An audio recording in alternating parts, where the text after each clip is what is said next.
Armenia a anunțat că vrea să depună o cerere de aderare la Uniunea Europeană. Pașinian a și numit condițiile. Hopa, ce avem noi aici?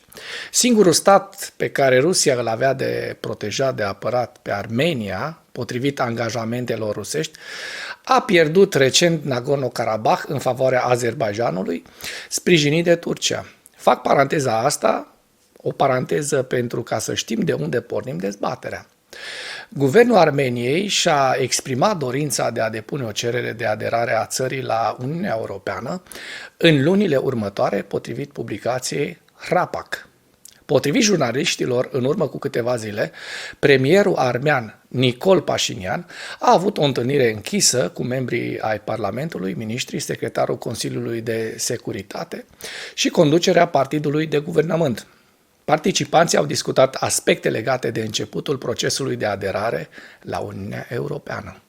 Pașinian a precizat că Occidentul cere măsuri practice pentru a schimba cursul politicii externe și a declarat că în situația actuală Armenia nu are de ales decât să fie de acord cu propunerea pentru că Rusia a întors spatele Armeniei. Premierul a și numit termenele limită pentru depunerea cererii. Erevanul trebuie să pregătească și să transmită toate documentele necesare cel târziu în toamnă. Hrapac a adăugat că o decizie a fost aprobată la următoarea întâlnire, care va avea loc în curând, conform căreia guvernul va furniza un raport cu privire la posibilele consecințe ale mișcării. Anterior, prim-ministrul Armeniei, Nicol Pașinian, a declarat că participarea statului la Organizația Tratatului de Securitate Colectivă cu Rusia a fost înghețată. Ziua 742 a războiului din Ucraina.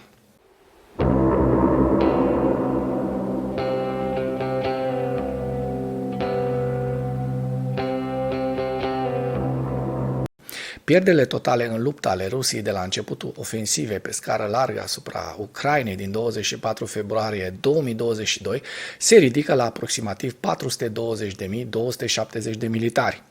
În ultimele 24 de ore, Rusia a înregistrat pierderi grele pe frontul din Ucraina, între care 1250 de militari, 21 de tancuri, 40 de vehicule blindate de luptă, 50 de sisteme de artilerie și încă o navă, nava despre care am vorbit ieri, Serghei Kotov. Nu există porturi sigure pentru teroriștii ruși în Marea Neagră și nu vor exista niciodată.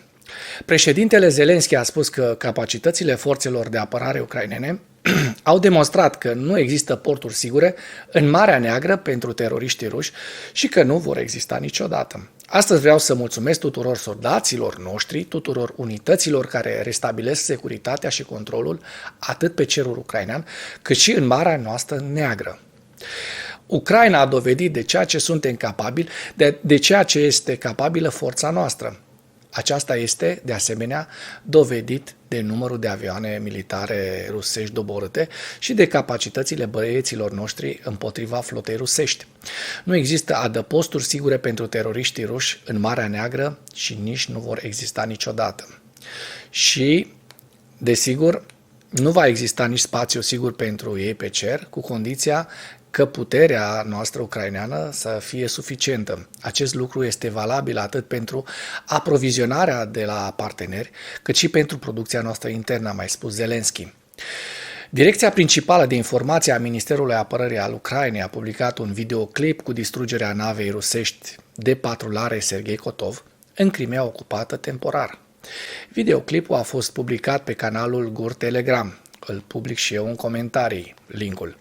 În filmare se poate vedea cum dronele navale Măgura V5 atacă pe rând nava rusă, provocând mai multe explozii.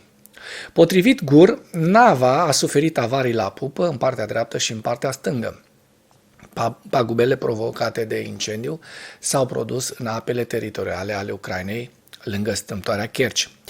Costul navei scufundate este de aproximativ 65 de milioane de dolari. Pe 15 februarie, marea navă de debarcare a flotei Mării Negre a Federației Ruse, Cezar Kunikov, a fost distrusă de 5 drone navale în timpul tranziției de la Novorossiysk la Sevastopolul ocupat temporar. În ceea ce urmează vă prezint un slide cu evoluția de ieri a celor mai importante fronturi din Ucraina. Hărțile sunt creația Institutului pentru Studiul Războiului. Pentru mai multe informații, accesați linkurile din comentarii.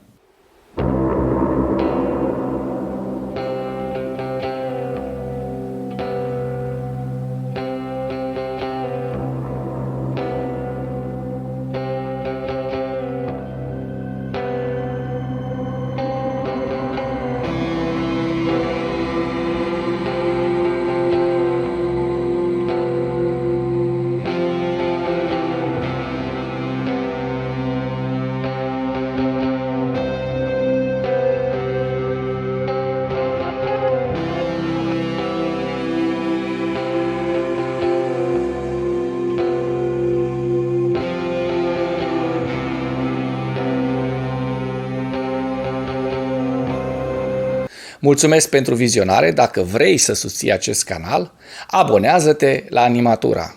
Apreciez mult asta.